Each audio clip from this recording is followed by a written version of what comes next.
దాదాపుగా శ్రీకాంత్ రెడ్డి, శ్రీనివాస్ రెడ్డి అది ఏ తారీఖు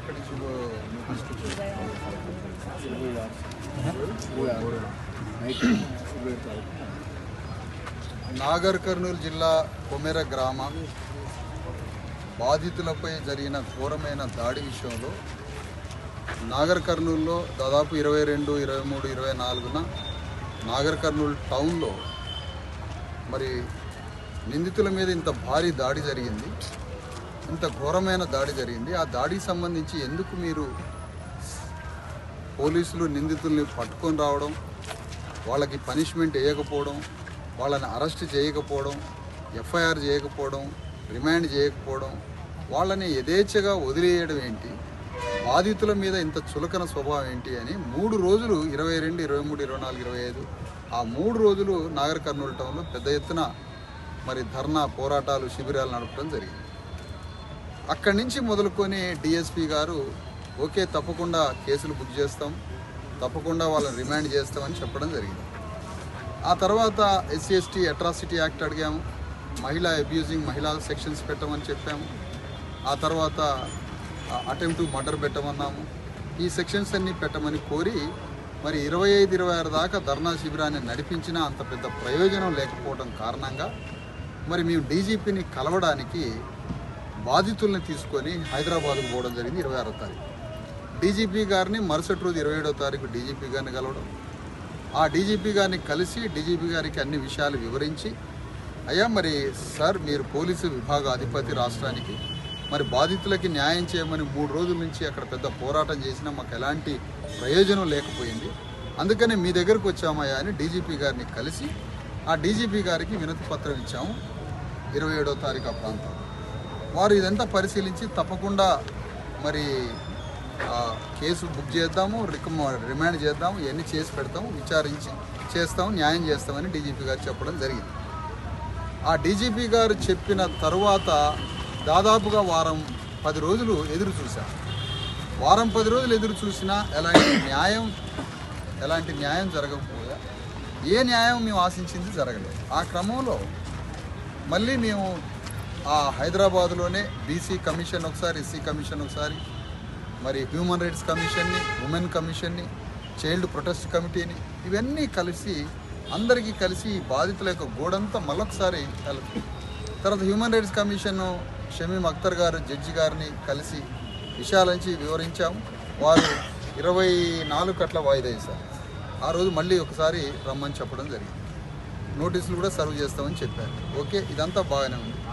మళ్ళీ ఇన్ని రోజుల తర్వాత హైదరాబాద్ నుంచి బాధితుల్ని నాగర్ కర్నూలుకి ఈరోజు తీసుకొని రావడం జరిగింది. నాగర్ కర్నూలు తీసుకొచ్చి సరే ఎస్పీ గారి కోసం ప్రయత్నం చేస్తే వారు అందుబాటులో లేరని తెలిసింది. వెంటనే డిఎస్పీ గారిని ఇప్పుడు కలవడం జరిగింది.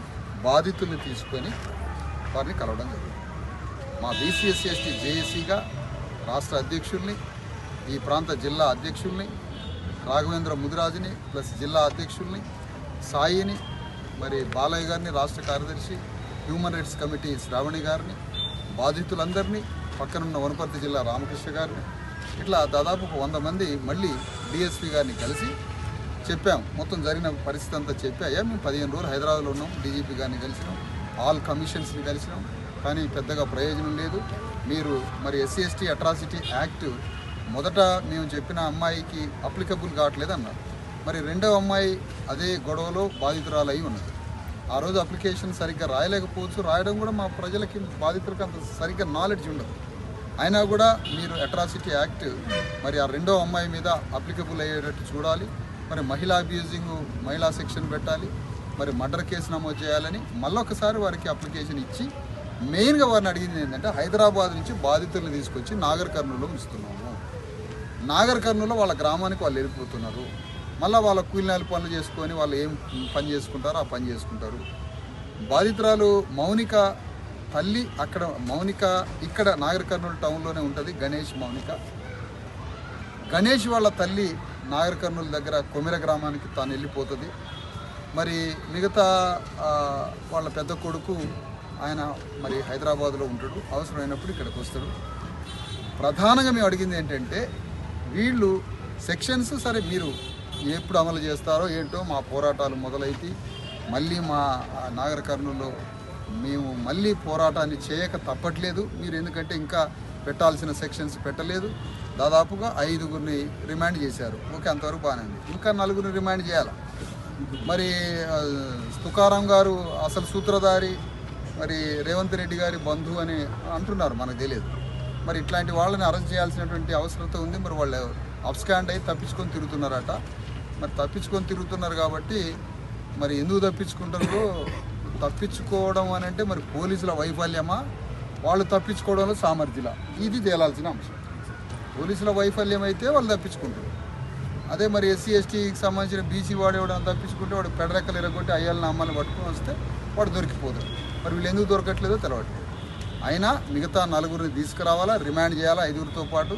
వాళ్ళు ఒక పక్కన యాంటిసిపేట్ బెయిల్ కోసం తిరుగుతున్నారు.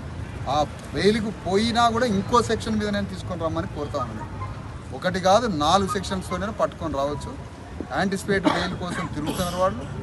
అది జరగకముందే వాళ్ళని అరెస్ట్ చేసి తీసుకొచ్చి సబ్ జైల్లో పడేసి రిమాండ్ చేయాలని డిఎస్పీ గారిని, ఎస్పీ గారిని కోరుతున్నాం ఈ సందర్భంగా.